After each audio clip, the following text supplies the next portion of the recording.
आगे की कथा अरण्य कांड में जाती है। किस कांड में? अरण्य।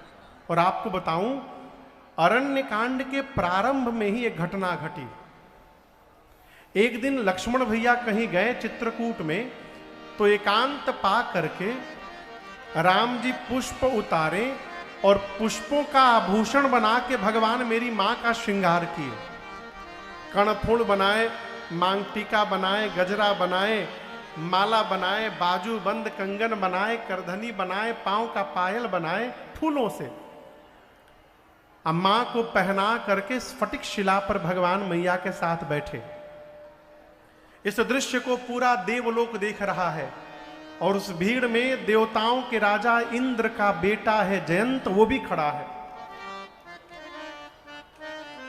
जयंत ने सोचा कि कहीं भगवान पत्नी सजाते हैं। भगवानों पत्नी सजावट है कहा, ना ना ना ये भगवान नहीं होंगे, ना ना ये देवता लोग किसके आगे हाथ जोड़ के खड़े हैं। मैं पता लगाऊंगा ये कौन है, मैं इनके भुजाओं में कितना बल है पता लगाऊंगा। कौन सोचा? जयंत कौआ बन के नीचे चला आया। कौआ बन के नीचे आया। आप दर्शन करिए, सीता मैया प्रभु स्फटिक शिला पर बैठे हैं। राम जी, सीता जी माया है, राम जी माया के पति हैं। न राम जी को माया लगती है किसी की, न सीता जी को किसी की माया चलती है किसी की माया मां के आगे। जयंत माया का चेहरा नकली कौआ बन के आया। राम जी सीता मैया को सजा के देख रहे हैं, सीता मैया जयंत को देख रही हैं। जयंत सोच रहा है मैं कौवा हूं, मुझे कोई पहचानेगा नहीं। अब मैया सोच रही इंद्र का बिटवा जयंत कौवा बन के काहे घूम रहा है। अभी मां सोच ही रही थी, तब तक मूर्ख आ करके सीता चरण चोंच हति भागा। मूर्ख जयंत कौआ बन के आया, मेरी मां के पांव में चोंच से मार दिया, मार करके भाग गया। आप दर्शन करिए, चोट लगने के बाद भी सीता मैया ने राम जी से नहीं बोला। क्यों नहीं बोला? मां सोची अरे कुछ भी है, मैं जगत जननी हूं, तो ये हमरे न संतान हुआ, हमरे लड़का है हो, मोह में मार दिया है। प्रभु से बताऊंगी तो प्रभु प्राण ले लेंगे। मां ने बताया नहीं राम जी को। वो तो पांव के चोट से रक्त की धारा निकली। अब भगवान के शरीर को जब रक्त की धारा ने स्पर्श किया, भगवान जान गए। चला रुधिर रघुनायक जाना। भगवान जान गए कौन मारा, क्यों मारा, कैसे मारा, कब मारा, कहां मारा। भगवान बोले अच्छा जयंत मेरा बल देखने आया है। जिस कुशा की चटाई पर राम जी बैठे थे उसमें से 2 कुशा निकाला राम जी ने। कुशा देखे हैं आप लोग? हाँ।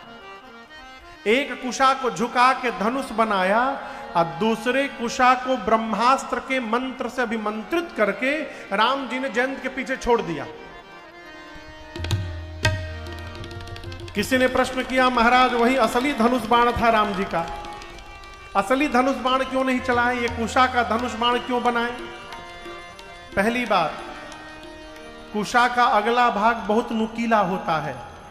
भगवान सोचे कौआ को मारने के लिए कुशा बहुत है और ये मेरा बल देखने आया है। आज इसको पता चलेगा जो राम कुशा को भी ब्रह्मास्त्र बनाने की शक्ति रखते हैं, उनके भुजाओं में कितना बल है इस मूर्ख को आज पता चलेगा। जयंत जैसे देखा अपने पीछे ब्रह्मास्त्र, गोस्वामी जी कहते हैं धरी निज रूप गयऊं पीतु पानी। कहा गया अपने पिताजी के पास, इंद्र के पास, बाबूजी बचाइए बचाइए बाबूजी मरने वाला हूं। इंद्र ने पूछा क्या कांड करके आए हो? जयंत सब बताया। इंद्र ने मेन गेट बंद किया, कहा जाओ मरो भगो यहां से, तुमको रखूंगा मैं भी मर जाऊंगा। अब कहा जाए? ब्रह्मा जी के पास भगा, ब्रह्मा जी आप बचाइए। ब्रह्मा जी बोले क्या कर दिए हो? बताया। ब्रह्मा जी बोले राम जी तो एक ब्रह्मास्त्र छोड़े हैं, जल्दी निकल लो नहीं तो दूसरा मैं छोड़ दूंगा यहां पर, भागो जल्दी। कैलाश गया बाबा के पास। शंकर जी को पहले से पता चल गया था कि ऐसा ऐसा कांड जयंत किया है, घूम रहा है शरण के लिए। बाबा त्रिशूल लेके पहले ही सब बैठे थे, जैसे दिखाई पड़ा बोला है नहीं आवा तो के खोजत नहीं आवा आवा आवा, भगा वहां से। गोस्वामी जी कहते 3 लोक 14 भुवन जयंत भागा, परंतु काहू बैठन कहा न ओहि, राखी कुसकई राम कर द्रोही। किसी ने भी जयंत को बैठने तक भी नहीं कहा। 3 लोग 14 भुवन बेचारा भागता रहा, दौड़ रहा है, पीछे पीछे ब्रह्मास्त्र लगा है। और हम आपसे एक बात कहें, जब हमारे ऊपर से पूरे जगत की दृष्टि हट जाती है, तब भगवान की कृपा से किसी संत की दृष्टि पड़ जाती है। और वही हुआ यहां पर, नारद जी की दृष्टि पड़ गई जयंत के पीछे। नारद जी आके पूछे जयंत दौड़ रहा है। नारद जी बोले कहां दौड़ रहे हो, 2 मिनट रुक जाओ। बोला रोकिए मत, रुकते मर जाऊंगा, देख रहे दौड़ा रहा है ब्रह्मास्त्र हमको। नारद जी पूछे तो अच्छा 2 मिनट तुम रुको, मैं देख लूंगा उसको। रुको रुको, क्या कर दिए तुम? अपनी करनी बताया जयंत ने। कहा मैंने सीता जी के पांव में कौवा बन के चोंच से मार दिया। राम जी ब्रह्मास्त्र छोड़ दिए। आपको बताऊं नारद जी, आज पता चला है विपत्ति में कोई अपना नहीं होता है। मेरे पिता ने मेरा त्याग कर दिया। आज ब्रह्मा जी शंकर जी कहां नहीं गया मैं। नारद जी बोले जयंत, जब सब मारते हैं तो राम जी बचा लेते हैं, तुमको तो राम जी ने मार दिया है, कौन बचाएगा तुमको? लेकिन एक बात कहे जयंत, ये ब्रह्मास्त्र तुमको मारने नहीं आया है। जयंत बोला हमारे पीछे पड़ा है कि आपके पीछे पड़ा है? हम भाग रहे हैं ना, कितना हम भागे हैं हम जानते हैं। नारद जी बोले बेटा, इसको मारना होता तो कब का मार दिया होता। तुम पिताजी के दरवाजे खड़े भय थे ना 2 मिनट, उसी में मार देता। ब्रह्म जी के पास खड़े भय थे ब्रह्मलोक में, वही मार देता। जब जब तुम रुकते हो ये भी खड़ा हो जाता है। जयंत पीछे घूम के देखा ब्रह्मास्त्र को तो वो रुका हुआ था। नारद जी से बोले अरे हम बिना मतलब में भाग रहे हैं, इसको मारना नहीं तो दौड़ा क्यों रहा है? नारद जी बोले वो कहना चाहता है कि जयंत, पूरी सृष्टि में कहीं भी भाग लोगे बच नहीं पाओगे। बचना चाहते हो तो जिन राम जी ने मुझे तुम्हारे पीछे छोड़ा है, उन्हीं राम जी की शरण में वापस लौट कर चलो, मैं तुम्हारा कुछ नहीं बिगाड़ूंगा। ये तुमको मारने नहीं आया है, तुमको बुलाकर वापस ले जाने आया है। जैसे कहा नारद जी ने, कहा वापस जाओ, go back go back, Ram ji के पास जाओ। पठवा तुरत राम पहिता है। अब सोचिए पंडाल में राम जी यहां बैठे हैं, अब वो पंडाल के गेट इतने दूर से ही जमीन पर लोटते लोटते जयंत आने लगा। त्राहि माम त्राहि माम, त्राहि त्राहि दयाल रघुराई, क्षमा करिए प्रभु, त्राहि माम क्षमा करिए। राम जी के पास आया। राम जी बोले फिर आ गए, चोट से क्यों मारे सीता को? जयंत बोला मैं आपका प्रभाव देखने आया था। राम जी बोले आए थे तो भागे क्यों? बोला प्रभु प्रभाव का पता पास में नहीं चलता है, प्रभाव का पता दूर जाके चलता है, इसलिए मैं मार के दूर चला गया था। राम जी पूछे कहां तक दिखाई पड़ा प्रभाव? हाथ जोड़कर बोला प्रभु 3 लोक 14 भुवन, जहां जहां गया आपका प्रभाव दिखाई पड़ा। राम जी बोले जो देखने आए थे प्रभाव वो दिखाई पड़ गया, तो अब क्या करने आए हो?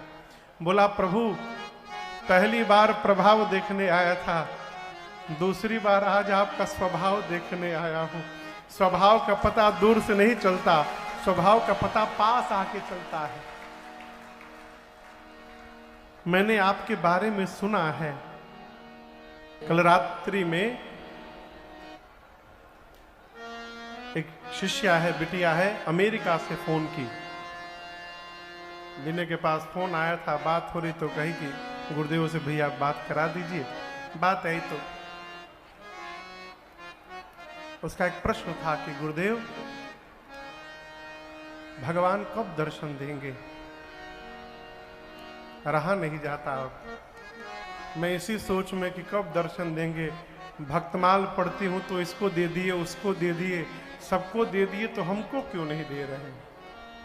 यही सोचते सोचते भोर हो जाता है, मैं सो नहीं पा रही हूं।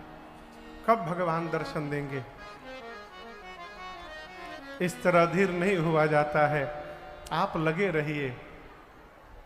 पूज्य बिंदु गोस्वामी जी कहते हैं, यदि नाथ का नाम दया निधि है, तो विश्वास में रहिए, ये दया भी करेंगे कभी ना कभी। विश्वास में रहिए। दुखहारी हरि दुखिया जन की, दुख क्लेश भरेंगे कभी ना। आप तो केवल सामने जाके अड़ जाइए, बस भगवान के सामने जाकर के बैठ जाइए। प्रभु जब तक दिखोगे नहीं हम जाएंगे नहीं यहां से। बिंदु गोस्वामी जी कह रहे इस बात को, हम द्वार तुम्हारे आके पड़े, आज से नहीं मुद्दत से इसी जिद पर है अड़े। हम दरवाजे इसी जिद में बैठे हैं। क्यों बैठे हैं? क्योंकि हम जानते हैं ये वही दरवाजा है जहां पाप का जो समुद्र रूप धारण किए थे वो भी यहां से तर गए। अघ सिंधु तरे जो बड़े के बड़े, मैं तो बूंद हूं। अघ सिंधु तरे जो बड़े से बड़े, तो ये बिंदु तरेंगे कभी ना कभी। विश्वास में रहिए। कितना भी बड़ा अपराध हो गया है तो क्या हुआ है? माई बाप है हो, लड़का कितनो अपराध कर दे माई क्षमा कर देते हैं, करत है कि नहीं? और एक बात समझिएगा, राम जी से सीता मैया ने बोल करके क्षमा करवाया। मां ने कहा प्रभु कुछ भी है हमारी संतान है ये, आप क्षमा करिए। सीता मैया ने कहा तो भगवान ने जयंत को क्षमा कर दिया, नहीं मारा। नहीं तो अपराध तो किया था, प्राण ले लिया जाए आप। और बताऊं इस घटना के बाद राम जी सतर्क हो गए। राम जी बोले सीता जी तो जगत की मां है, फिर तो राक्षसों पर भी इनको दया आते रहेगा। और आप दर्शन करिए, राम जी यहां से निकले, अत्रि मुनि सर्वंग सुतीक्षण अगस्त मुनि से मिलते हुए पंचवटी में जाके राम जी रहे। कहां रहे? पंचवटी। सूपनखा आई, सूपनखा का नाक कान राम जी ने कटवा दिया। क्यों कटवा दिया? कह रही थी मेरे से सुंदर कोई है ही नहीं। भगवान लक्ष्मण को बोले काटो इसका नाक, बनाओ इसको सुंदर। अब तो नाक कान कटवाया, गई खरदूषण के पास, खरदूषण को लेकर आई सूपनखा। आप दर्शन करिए, राम जी खरदूषण के आते लक्ष्मण जी से बोले सीता जी को लेकर गुफा में जाइए। कहां जाइए? गुफा में। तो क्या राम जी को डर लग रहा है कि खरदूषण सीता जी को लक्ष्मण जी को मार देंगे? कहिए कहिए। तो क्यों भिजवा दिए? राम जी इसलिए भिजवा दिए डर के मारे कि जैसे सीता जी बोली मैं जगदम्बा हूं और इस संबंध से जयंत मेरी संतान है, आप इसको मारेंगे नहीं। कहीं ये ममता इनकी खरदूषण पे जग गई तो इनको भी छोड़ना पड़ेगा। इसलिए राम जी लक्ष्मण जी को बोलो इनको तुम लेके भीतर जाओ पहले। सीता जी भीतर गई, राम जी ने ऐसी माया रची, आपसे में दोनों लड़के मर गए। अब सूर्पणखा पहुंची रावण के पास, जाकर लगी चिल्लाने, दिन रात मदिरा पीकर सोते हो, तुमको पता नहीं तुम्हारा शत्रु तुम्हारे सिर पे नाच रहा है। रावण बोला प्रवचन बाद में, ये नाक कान कहां कटवा के तुम चली आई? बोली 2 राजकुमार हैं, राम लक्ष्मण, उनके साथ उनकी पत्नी सीता है, राम की पत्नी बड़ी सुंदर है। राम के कहने पर लक्ष्मण ने काटा। रावण बोला यहां क्यों आई? खरदूषण के पास जाना चाहिए था। बोली गई थी। रावण बोला आगे बताओ। वो भी दोनों गए थे। आगे बताओ। चले गए। रावण बोला कहां चले गए? मर गए दोनों। मर गए? अब देखिए, रावण शूर्पणखा को भेजा उपचार कराने और एकांत में जाकर सोचने लगा, खरदूषण मुहि सम बलवंता। जितना बल मेरे में है उतना ही बल खरदूषण में था। भगवान को छोड़कर दोनों को कोई मार नहीं सकता। रावण, खरदूषण मर गए, इसका अर्थ है कि भगवान ने अवतार ले लिया है धरती पर। अब रावण बेचैन, भगवान अवतार ले ली तो मेरा उद्धार कैसे होगा? तुरंत माला उठाया, आज से भजन करूंगा, भजन करके उद्धार करूंगा अपना। आधी माला जपा, तब तक उबासी आ गई, माला छूट गई। कहने लगा वो हमार तामसी शरीर है ना, तामसी शरीर है, मैं भजन भी नहीं कर पाऊंगा, मन नहीं लगेगा मेरा। अब रावण बेचैन, भजन नहीं कर पाऊंगा, भगवान आ गए हैं, उद्धार कैसे होगा मेरा? अंत में कोई रास्ता नहीं सूझा तो निर्णय करता है, भजन नहीं कर सकता हूं तो क्या हुआ, युद्ध करने से कौन रोक सकता है मुझे? राम भले युद्ध ना करे तो मैं जाई बैर हठी कर यहां, मैं बैर पूर्वक अपनी ओर से झगड़ा करूंगा। राम के बाण से प्राण त्याग करके मैं भी मुक्ति प्राप्त कर लूंगा। ये रावण ने डिसाइड किया। इसका अर्थ रावण भी राम जी को जानता है। चला मारीच के पास। इधर लक्ष्मण जी पुष्प दल लेने गए तो एकांत में राम जी ने सीता मैया से कहा कि सीता जी मैं लीला करना चाहता हूं। रावण की क्षमता नहीं कि रावण आपको लंका लेके चला जाए। मैं चाहूं तो रावण को यही मार दूंगा, लेकिन 2 बातें हैं।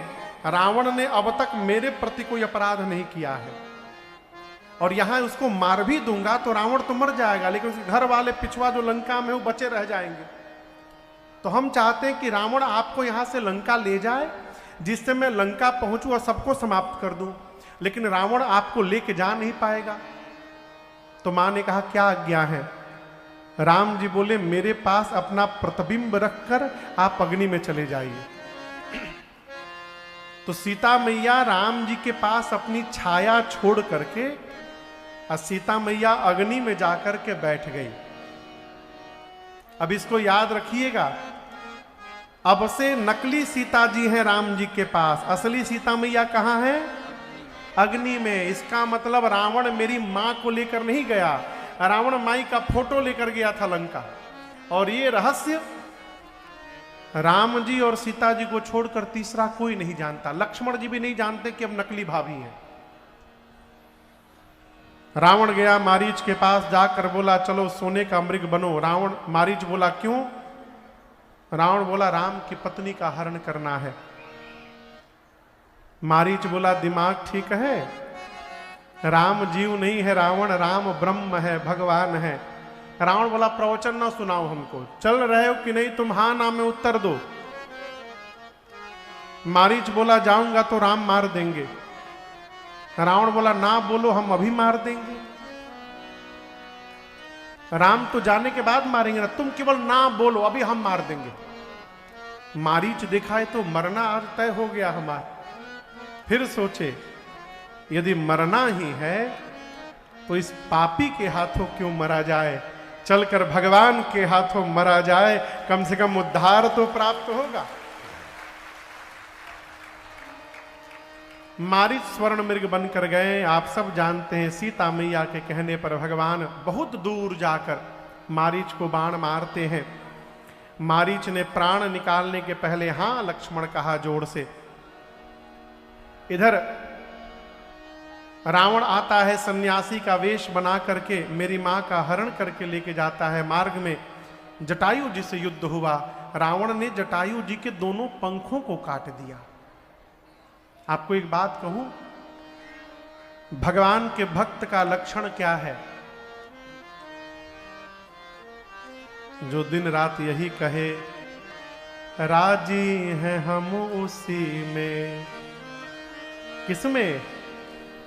जिसमें तेरी रजा है, राजी हैं हम उसे। क्यों कह रहा हूं? रावण ने जब जटायु जी के पंख काटे तो रावण जी गोल गोल घूमते आकाश से नीचे गिरे, रो नहीं रहे थे। मालूम है क्या बोल रहे थे? जय हो प्रभु, अद्भुत किया आपने, सुमिरी राम के अद्भुत करनी। किसी ने कहा दिमाग ठीक है कि नहीं आपका जटायु जी? आपके दोनों पंख कट गए और आप कह रहे राम जी ने अद्भुत किया। जटायु जी बोले भगवान ने मेरे पर कृपा कर दी। पंख यदि मेरे शरीर में रहते तो मुझे राम जी के पास जाकर सीता जी के हरण की सूचना देनी पड़ती। राम जी ने मुझे इस यात्रा से निश्चिंत कर दिया है। अब मुझे राम जी के पास नहीं जाना है, अब राम जी को मेरे पास आना पड़ेगा। मैं निश्चिंत हो गया हूं। राम जी लक्ष्मण भैया को देखे तो नाटक शुरू किए। स्पष्ट गोस्वामी जी कहते हैं रघुपति अनुजहि आवत देखी बाहिर चिंता, बाहरी चिंता नाटक किए राम जी। मेरा मन कहता है आश्रम में सीता नहीं है और मां से विहीन आश्रम देखकर भगवान बहुत रोए। जटायु जी के पास गए, जटायु जी ने सब बताया। प्रभु दशानन ने यह गति की है, वही दुष्ट दक्षिण दिशा में लेकर गया है। अविरल भक्ति मांग करके जटायु जी ने शरीर का त्याग किया है। और आप दर्शन करिए, राम जी ने जो सौभाग्य अपने पिताजी को नहीं दिया, राम जी ने वो सौभाग्य जटायु जी महाराज को प्रदान किया। उनका अंतिम संस्कार राम जी अपने हाथों से पूर्ण किए। आगे बढ़े भगवान, कबंध नामक दैत्य का उद्धार किया और अब राम जी शबरी मैया के आश्रम आए। कहां आए? शबरी मैया को जानते हैं ना आप लोग? भैया विवाह होने वाला था शबरी जी का। ब्याह के एक दिन पहले खिड़की से देखी, दरवाजे बहुत सारे पशु लाकर के बांधे गए थे। अपनी सखी से पूछी इतने पशु क्यों आए हैं? सखी ने कहा कि कल बाराती आएंगे तो उनके लिए भोजन बनेगा इनका। शबरी मैया सोची जिस विवाह में इतने पशु मार दिए जाएंगे उस विवाह से क्या मेरा मंगल होगा? रात में घर से निकल गई। अब भागी बाद में मालूम है पहले क्या किया? जितने पशु बंधे थे दरवाजे में सभी पशुओं का बंधन खोल दिया। जब पशुओं का बंधन खुला ना तो सारे पशु रोने लगे और शबरी मैया को बोले शबरी हम आपको आशीर्वाद दे रहे हैं, जिस तरह आपने हमको बंधन से मुक्त किया है एक दिन भगवान आकर आपको बंधन से मुक्त कर देंगे, ये हमारा आपको आशीर्वाद है। गई जाकर वन में मतंग ऋषि की सेवा मां करने लगी। गुरुदेव ने अंत में शबरी मैया से कहा शबरी मेरे भाग्य में तो राम का दर्शन नहीं लिखा था, लेकिन तुम्हारा भाग्य मैं देख रहा हूं बेटी। दर्शन के लिए तुमको नहीं जाना पड़ेगा, तुमको दर्शन देने के लिए राम तुम्हारे दरवाजे आएंगे। यहीं बैठ के प्रतीक्षा करना। और उस दिन से कितने दिन शबरी ने प्रतीक्षा किया पता है आप लोगों को? 10,000 साल। कितना साल? लोग कहते थे शबरी तुम तो बुढ़ा गई, राम जी नहीं आए ना। कहती थी मैं बूढ़ी हुई हूं लेकिन मेरी प्रतीक्षा बूढ़ी नहीं हुई है, मेरे राम अवश्य आएंगे। यहां लगे रहिए। शबरी मैया भगवान की नित्य प्रतीक्षा करती थी, आ जाएंगे, आज तो पक्का राम जी आ जाएंगे। इसी में 10,000 साल बीत गए।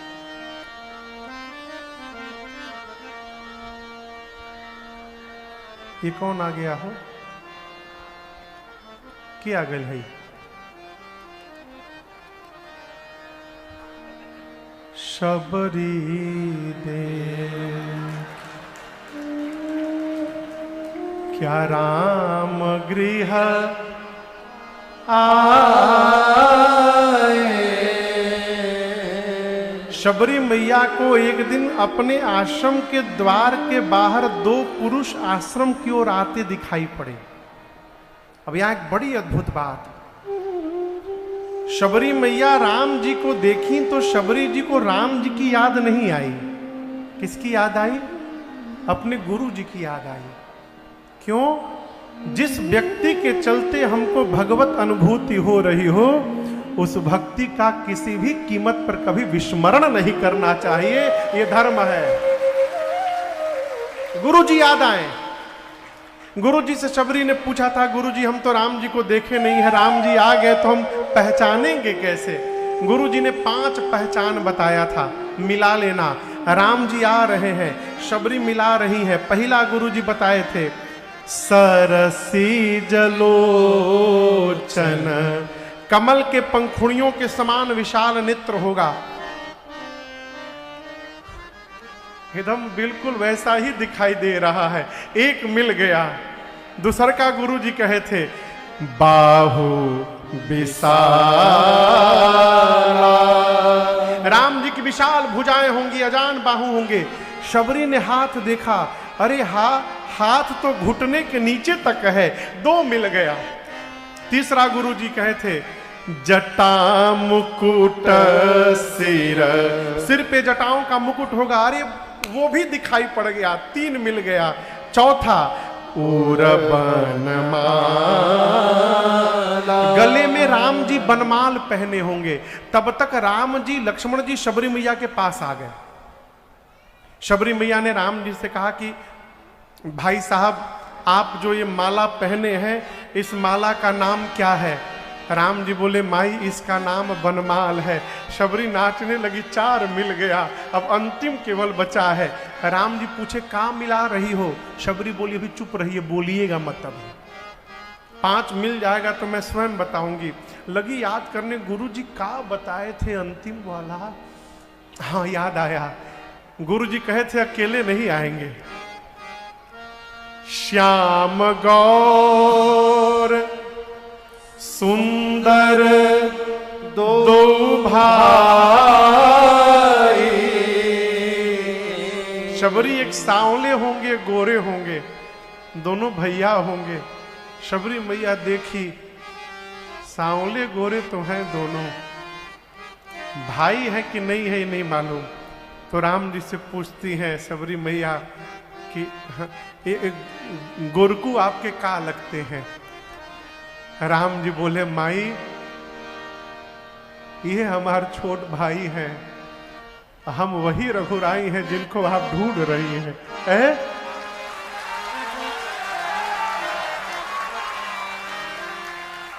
जब मैं आपको बताऊं, जैसे शबरी को पता चला, शबरी पड़ी चरण लपटाई,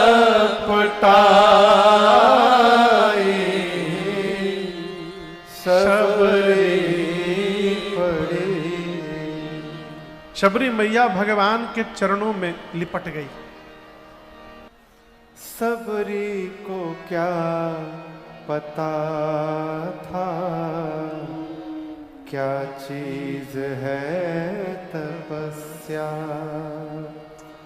बस राम राम कह कर हल कर ली सब समस्या।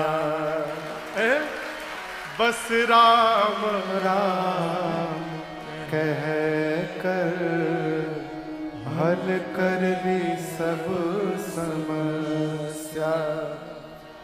देकर विदाई प्रभु ने,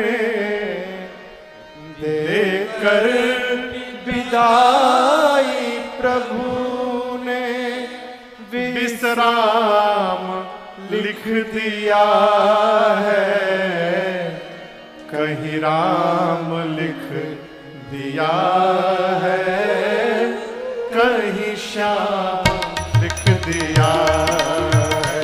शबरी भगवान को बिठा करके बारंबार प्रणाम करके चरण पखारती हैं। फल लेकर आकर दी, भगवान ने पाया।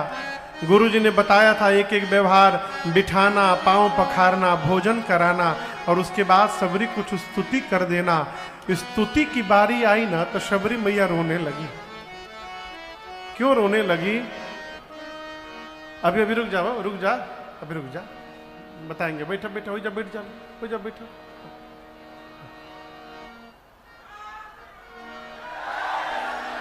शबरी काहे रोने लगी? गुरुजी कहते राम जी बैठेंगे, फल खाकर तो स्तुति करिएगा। पढ़ी लिखी तो थी नहीं, कहती हाथ जोड़कर प्रभु कैसे करूं स्तुति आपकी? के ही विधि स्तुति करो तुम्हारी, क्योंकि अधमा जाति में जड़माति भार। प्रभु मैं अधम हूं, अधम अते अधम, अधम अति नारी, तीन महु मैं मति मंद अघारी। हे पाप शत्रु, मेरी मति मंद है, पाप की धरा पर मेरा जन्म हुआ है। मैं अधम में भी अधम हूं, नारी हूं, पढ़ी लिखी नहीं हूं। नाथ कैसे स्तुति कर दूं आपकी? हम आपसे एक बात कहेंगे, स्तुति शब्दों का विषय नहीं है, स्तुति भावनाओं का विषय है। आपको एक उदाहरण दूं। एक मंदिर था भगवान का। उस मंदिर के पुजारी जी रोज सवेरे 10 बजे भगवान के सामने आसन लगा करके और आधे घंटा भगवान को वेद पाठ सुनाते थे। मंदिर के बगल में एक परिवार रहता था। उस परिवार का 8 साल का बेटा रविवार छुट्टी रहता था तो वो भी 10 बजे घर से एक आसन लेके आता था। अब पंडित जी के बगल में ही लगा के बैठ जाए और आंख बंद करके वो भी बुदबुदाए, अब पंडित जी वेद पढ़े, लड़का को देखे।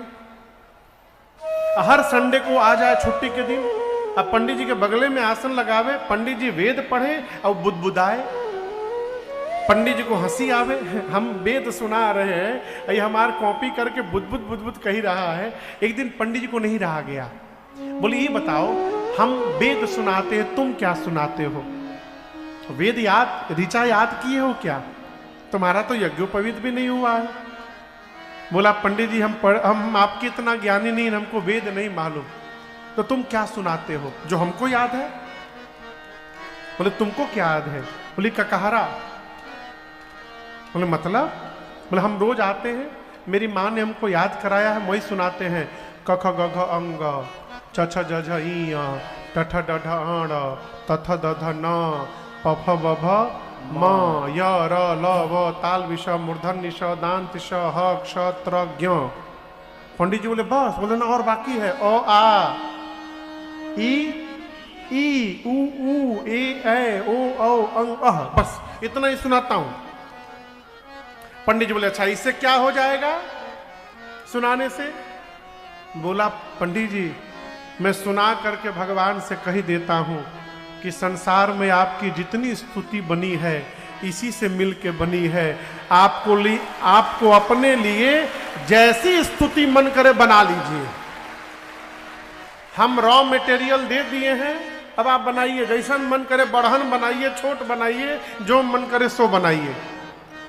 अब आप बताइए भगवान उस बच्चे की सुनेंगे कि नहीं सुनेंगे? भगवान ये नहीं सुनते क्या कहा जा रहा है, भगवान ये सुनते हैं कहां से कहा जा रहा है। राम जी बोले शबरी जी जाति पात, इस बात को ठीक से सुनिएगा सब लोग, ये मैं नहीं बोल रहा हूं, ये राम जी बोल रहे हैं। जाति पाति कुल धर्म बड़ाई, जाति पाति कुल धर्म बड़ाई, धन बल परिजन गुण चतुरा। कोई आदमी जाति से श्रेष्ठ हो, जाति पात से सर्वश्रेष्ठ हो, कुल से सर्वश्रेष्ठ कुल में जन्म हुआ हो, समाज में खूब उसकी प्रतिष्ठा हो, बड़ाई हो, धर्मशील हो, धर्मशील भी हो, बलवान हो, गुणवान हो, खूब ऐश्वर्य हो। राम जी कहते हैं ये सब होने के बाद भी यदि उस व्यक्ति के भीतर मेरी भक्ति नहीं है तो वो मनुष्य उसी प्रकार है जिस प्रकार बिना जल का बादल होता है, उस बादल का कोई अर्थ नहीं है। इस बात को समझिएगा। ब्राह्मण कुल में जन्म मिला है और यदि भक्ति नहीं है जीवन में तो व्यर्थ है सब। और छोटी कुल में भी जन्म मिल गया और भगवान की भक्ति प्राप्त हो गई है तो आपसे पुण्यात्मा संसार में दूसरा कोई नहीं है। राम जी कहते शबरी मानव एक भक्ति करनाता, मैं केवल एक भक्ति का ही रिश्ता मानता हूं। और मैं कहूं शबरी आप में नवों की नवों भक्ति है। शबरी बोली प्रभु मेरे भीतर है। राम जी बोले यही तो बात है, होता उसी के पास है जिसको पता नहीं होता है, और जिसको पता होता है उसके पास कुछ नहीं होता है। ये बतिया बुझाई लो। जानता वही है जो जानता है हम कुछ नहीं जानते, और जो जान गया कि हम सब जान गए इसका मतलब वो कुछ नहीं जानता है। राम जी बोले हम नौ भक्ति बता रहे हैं, अब तुम देखती जाओ ये तुम्हारे भीतर है कि नहीं है। राम जी बोले प्रथम भगति संतन कर संगा, प्रथम भगति संतन कर संगा, दूसरी रति मम कथा प्रसंगा, दूसरी रति मम कथा प्रसंगा, गुरुपद पंकज सेवा, तीसरी भक्ति अमाना, चौथी भगति मम गुण गना, करई कपट तजगाना, मंत्र जाप मम दृढ़ विश्वासा, मंत्र जाप मम दृढ़ विश्वासा, पंचम भजन सुवेद प्रकाशा, पंचम भजन सुवेद प्रकाशा, छठ दम शील विरति बहु कर्मा, छठ दम शील विरति बहु कर्मा, निरत निरंतर सज्जन धर्मा, निरत निरंतर सज्जन धर्मा, सातव सम मोहिमय जग देखा, सातव सम मोहिमय जग देखा, मोते अधिक संत कर लेखा, मोते अधिक संत कर देखा, आठव जथा लाभ संतोषा, आठव जथा लाभ संतोष, और सपने हूँ नहीं देखहि पर दोषा, सपने हूँ नहीं देखे पर दोषा, नवम सरल सब सन छलहीना, नवम सरल सब सन छलहीना, मम भरोसा ही हर सन दे, मम भरोसा ही हर सन देना, मम भरोसा ही हर सन देना, मम भरोसा ही हर सन देना। राम जी बोले पहली भक्ति संत का संग हो जाए, दूसरी भक्ति भगवान की कथा में प्रेम हो जाए जो आप लोग कर रहे हैं, तीसरी भक्ति मान रहित होकर गुरु जी की सेवा, चौथी भक्ति कपट का त्याग करके भगवान का गुणगान, पांचवी भक्ति विश्वास पूर्वक भगवान के मंत्र का जप, छठवीं भक्ति सज्जनताशीलता पूर्वक अपने जीवन में कर्तव्य का पालन, सातवीं भक्ति सबको एक बराबर देखना, संत का सम्मान भगवान से अधिक करना, आठवीं भक्ति जितना लाभ हो रहा है उसी में संतुष्ट हो जाना, और सपने में भी किसी की दोष की चर्चा न करना, और नवी भक्ति राम जी कहते शबरी जीवन में सरल हो जाना, सहज हो जाना, अब मेरे भरोसे हो जाना, ये नवी भक्ति है। एक महात्मा कह रहे थे महाराज सरल कौन है? 100 से सीता जी, र से राम जी और ल से लक्ष्मण जी, जिसके हृदय में ये तीनों विराजमान हो जाते हैं वो जीव सरल हो जाता है। राम जी बोले आप में नवों की नवों भक्ति है शबरी। सीता जी के बारे में जानती हो? मां बोली जानकर भी पूछ रहे हैं हमसे? हाँ आप अब कराइए, अब कराइए। जानकर भी पूछ रहे हैं? मेरे गुरुजी ने तो कहा था कि जब राम जी पूछे तो कह देना कि पंपा सरोवर राम जी जाएं, वहां पर सुग्रीव जी से मित्रता होगी, आगे का सब काम सुग्रीव करेंगे। जाने के पहले शबरी जी ने भगवान के स्वरूप को हृदय में पधराया। कही कथा सकल बिलो की हरि मुख हृदय पद पंकज धर, कही जोग पावक देह हरि पर लीन भई जह नहीं भय नर विविध कर्मय धर्म बहुमत शोक प्रद सब त्यागहु नर विविध कर्मय धर्म बहुमत शोक प्रद सब त्यागहु विश्वास कर कह दास तुलसी राम पद अनुराग विश्वास कर कह दास तुलसी राम पद अनुराग राम पद अनुराग राम पद अनुराग जातहीन अघ जन्म महि मुक्त कीन सनारि महामंद मन सुख चहसी ऐसे प्रभु विसा